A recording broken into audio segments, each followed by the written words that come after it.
A young New York City matchmaker's lucrative business gets complicated as she finds herself torn between the perfect match and her imperfect ex. Materialists is directed by Celine Song and stars Dakota Johnson, Chris Evans, and Pedro Pascal. So, Matt, Past Lives was your number one film of 2023, if I remember correctly. That is correct. So, what did you think of Materialists? Celine Song, as we know, is most notable for Past Lives, in which she received Oscar nominations for, I believe, in script and Best Feature Film. That was her debut film, and it was also, as you said, my favorite film of 2023. As expected, I'm going to start this review by literally gushing about that film. One of the defining features that I loved so much about Past Lives is Celine Song's interest in examining her main characters from a view of understanding and empathy. In a world of movies that lead you to root for somebody at the expense of somebody else, she takes this very different approach, one where the film and the characters see the common humanity and goodwill in each other, even through their conflict, and it's just something I really appreciate about that film. While that approach is one of the main features of Past Lives, it's hardly the only one. Celine also manages to build this wonderful sense of place,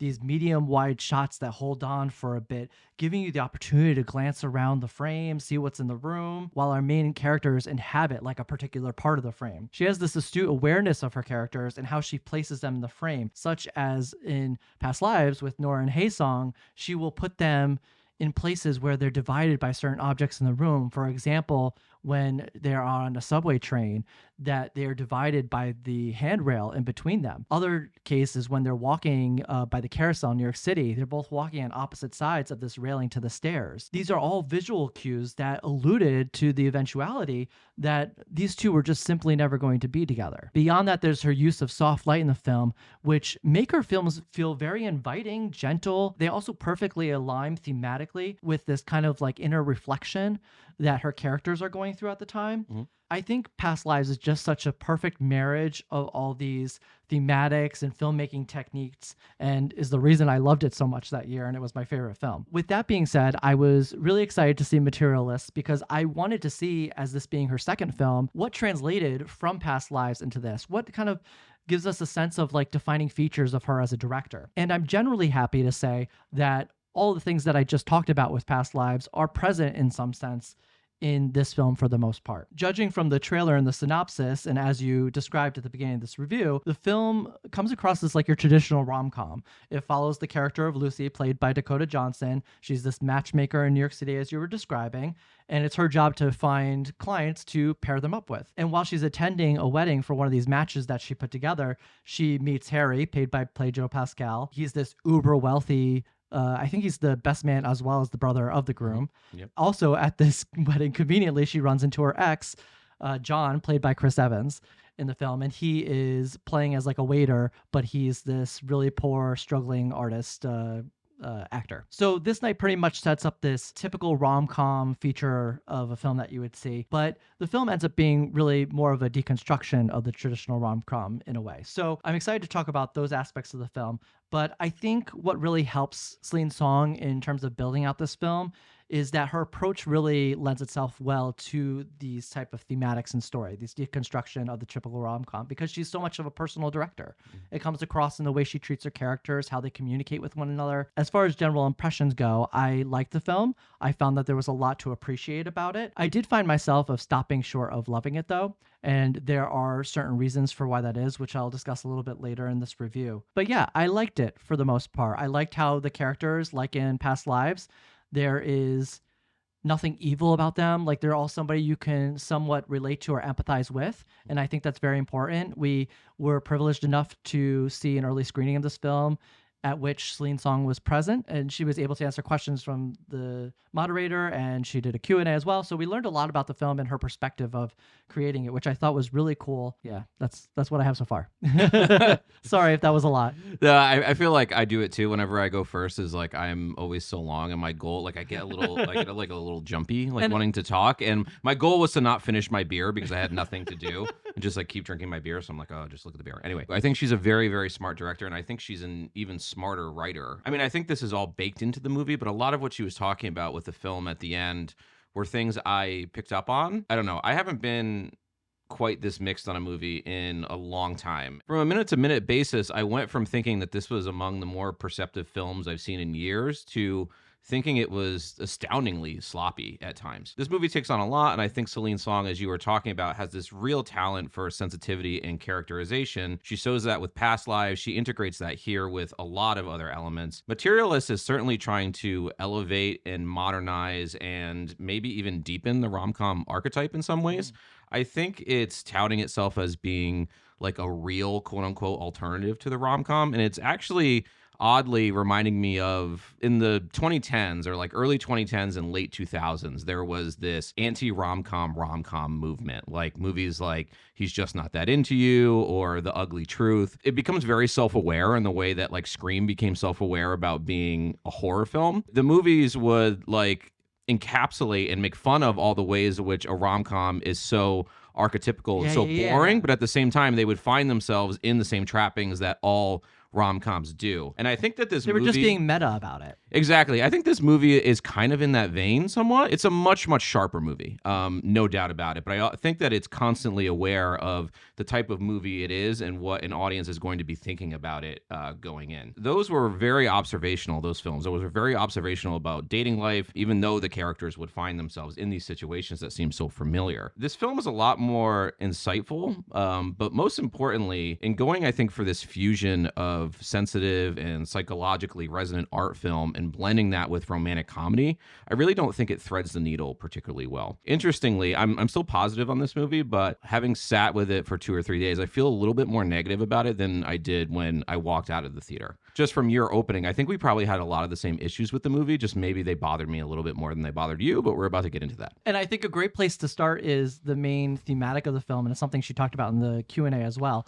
But this film is really primarily focused on the commodification of love. As you were talking about how this film, it has this meta contextual quality to it, there are these scenes that deal with Lucy talking to these clients of hers that are looking for prospective mates. These people have literally a laundry list of requirements, whether it be age, wealth, height, religious background, politics. There is one particular scene that I'm going to mention where she is talking to a woman who is looking for a very conservative person, at which point Lucy calmly rebuts that it's going to be hard to find another lesbian conservative living in New York City, which is just hilarious because we had no idea she was a lesbian until that moment. So just the whole... You missed one of my favorite jokes in the movie where she was like, is it okay if I expand your search to Long Island? Yeah. That was a really good joke. So good. But as you were talking about, it has this like meta quality to it, but it's also very astute. It has like this awareness about society, and it's something she talked about in her Q&A. She talked about how we are placing these judgments on other people about whether they would make a good partner or not without even meeting them at all. And with that, I'm going to segue into a little personal conversation, but I'm going to bring it back in the end. It has a point, I swear. You and I met on OkCupid. We did. When she was talking about the commodification of love and just the statistical figures that we bring up when we're looking for a partner. I don't know how OkCupid is nowadays, but when we met on there, they had this system where you would answer questions. Those questions would be used to develop percentages of how much you might connect with somebody in terms of love, friendship, or enemy. Yeah. And so if you had answered a question with a completely different answer than somebody else, that enemy number would tick up. Back then, I actually thought this was a cool feature. I thought this was something that was like, oh, this is pairing me with somebody that I'm not going to have too many differences from. There you have two different people answering a question without any nuance because there's no communication between the two people themselves. And so you have this number that's being generated by an algorithm and a system that is really telling you whether you're going to pair nicely with somebody or not. Yeah, and it really goes to how you think of romance and dating as a numbers game. I was telling you a similar story after the movie that when I was on OkCupid before I met you, I have this distinct memory of looking through a profile and going through those questions, and say I went through 20 questions and the person I was looking at answered 20 of them in ways I really liked. I came across one that was like, would you date someone who was still living with their parents? And their answer was so judgmental. It was like, grow up, like get out of your dad's house, blah, blah, blah. I found that so judgmental that I just completely disregarded this person, but that disregards everything that came before it. So it makes it so easy. All of these qualities, like these people in this film are listing all of these things that they want in a man, and say they got 9 out of 10, they only focus on that one. They say, no, I wanted a match that was this, and it didn't have that. It had the other things, but it didn't have this. And I think that's a very astute observation and an interesting little satire of how we look at online dating, even though strangely online dating is not a part of this film at all. But I think that it's a growing concern or a growing philosophy of how we look at dating modernly. In the Q&A, she literally talks about the commodification of love, and she talks about how we're all attached to our devices. I think what's interesting about that is her film like avoids using that technology, where an other film would almost embrace it to show like how obsessive we are on our phones. This movie does not show any of that. It really only shows these technologies, like a phone, for example, when it comes to its basic foundational use, which is communication. Yeah. So unless a character has to call somebody or text somebody to get in contact with them, we're not seeing any characters like in bed on their phones. We're not seeing any characters like having a conversation with somebody while also checking their phone. It's just not happening here. We didn't get that awkward texting scene where someone texts somebody else or they redo the text 3 or 4 times because they're insecure. We didn't get any of that here. It's an interesting observation. Yeah, and so there was another observation I had during this is that I think it speaks to like a little bit of this ethos that she has or how she sees technology. There's a particular scene where Lucy is going into the office for her day at work. All you hear is the buzzing of the phones around you, almost like these annoying little flies in your ear. And I feel like that's just how she views technology. It's just like this nuisance and this distraction to genuine human conversation and communication. Yeah, completely. I think that that's actually a good time for me to talk about some of the film's writing, because a lot of what I have to say about her writing are these perceptions, these little perceptive tidbits about dating and love, and those perceptions that evolve with the characters as they do, like throughout the film. That's a good thing. Like, I was sitting there and I was quite moved and really touched by how deeply and effectively it really understood 21st century humanity, like not only 21st century dating, but the way in which we relate to each other now. This kind of unraveling of the false expectations of the Disney movies that we saw when we were young. And I'm really receptive to that kind of thing in a novel in particular. Like, I read this novel recently called Outline by Rachel Cusk, and I only bring it up because I think it's so relatable to what this film is doing. That book it basically uses a narrator that you never learn anything about. And the entire book is just her preconceptions and observations and conversations she has with other people. It's this very intentional stripping back of the literary form to just those things. What if I take out plot structure completely? What if I take out character development completely? Like, what is left? And it worked really well for me in that novel with her just like philosophizing things around her. And it worked like a lot less for me in this film, I guess because it's dialogue driven, that so much of it can feel like speechifying, like people just talking at you. And this really didn't work for me because it just felt like this constant barrage of like proverbial wisdom from the characters.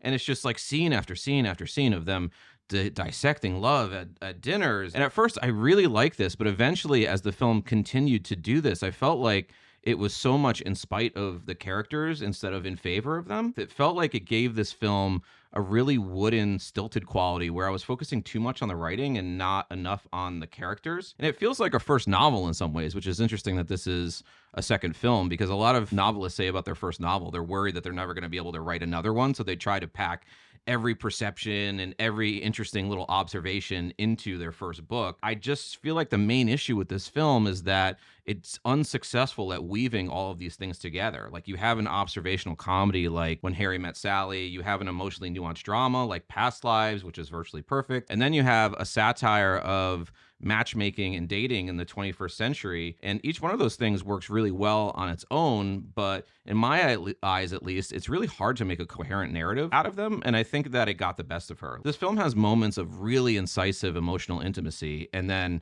I find ourselves suddenly cutting back to something else that I'm way less interested in, some sort of insane tonal shift that just didn't work for me when I was trying to sit in the feeling of what I had just watched. I actually really agree with those sentiments, and I have a little bit more to add to that. But to discuss that, I want to talk a little bit about the actors. So we have Dakota Johnson playing Lucy in the film, the matchmaker, and I thought she pulled off this salesperson built really well. She exudes like this very infectious confidence that others are really drawn to. She's kind and she's endearing, but at the same time, you could feel like a little bit of this is an act or exaggerated so that she can get these clients. It's most notable in this scene where she's at the wedding and she meets Pedro Pascal's character, Harry, and he is observing from across the way. She's like mingling with some of the girls. I really liked how she portrayed this character in this sense. I don't quite buy the change that happens a little later with her, and I will explain that when we get into spoilers. But for the most part, I really liked how she played this role. She didn't work for me at all. And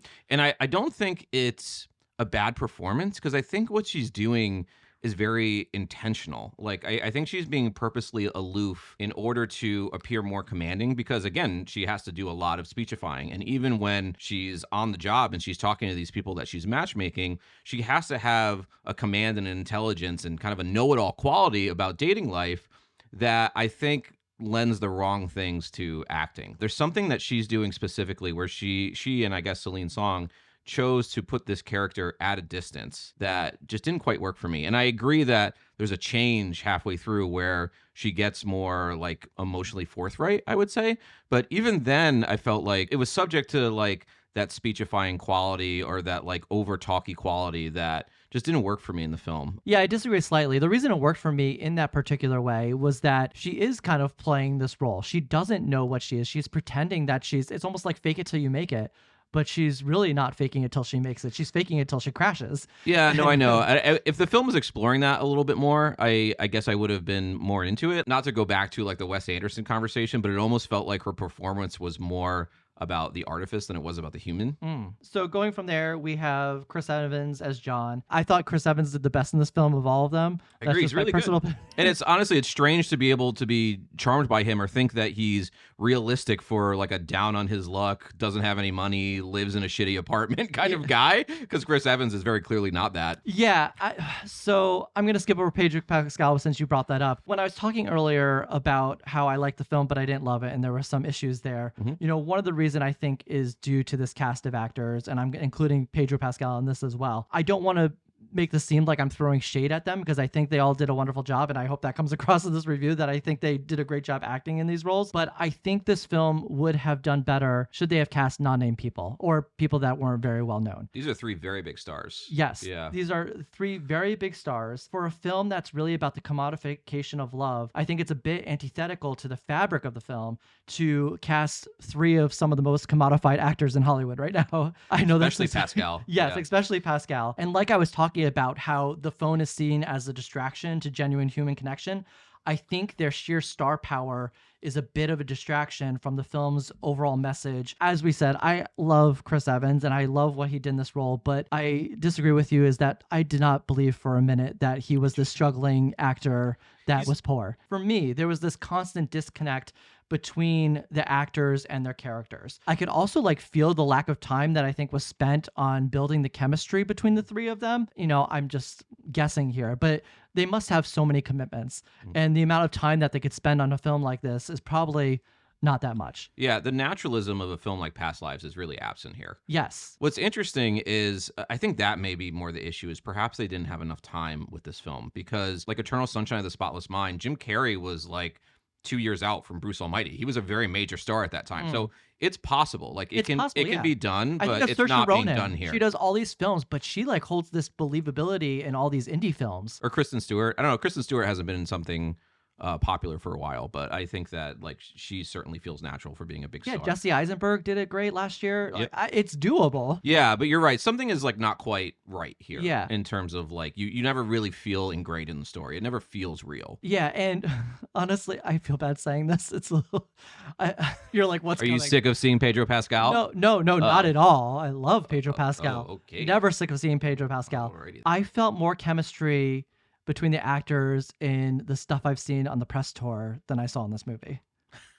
I also felt that way about Warfare. Oh. They have a great press tour. If anyone has seen a press tour for Warfare, it's great. There's honestly a lot of chemistry beyond them. I saw them like FaceTime Pedro Pascal today and that whole thing. Yeah, and that actually makes sense to me because they spent all this time together. At this point during the press tour is when you see all those personalities kind of come alive and how they mix in with each other. So I think maybe just more time was needed there. Yeah, I think you're totally right about that. I couldn't exactly put my finger on it until you said it, but I think you're right on the money. I want to talk a little bit about visual style, if that's cool. Yes, definitely. You were very right to point out in our Past Lives review about how she loves to use symmetry, both just like in its aesthetic value, but also in its thematic value. And that continues here. Like there's a lot of interesting framing and composition here. And in particular, these one-on-one dialogue scenes where she chooses to hold a medium shot, kind of like our center shot, right? So she chooses to hold that shot for a long time, far longer than I think most filmmakers would. And then she'll cut to a close-up maybe after 90 seconds or so. So it's not that she's avoiding the close up, but she wants to just really sit into that intimacy for a little bit. And I absolutely love that style. And I think that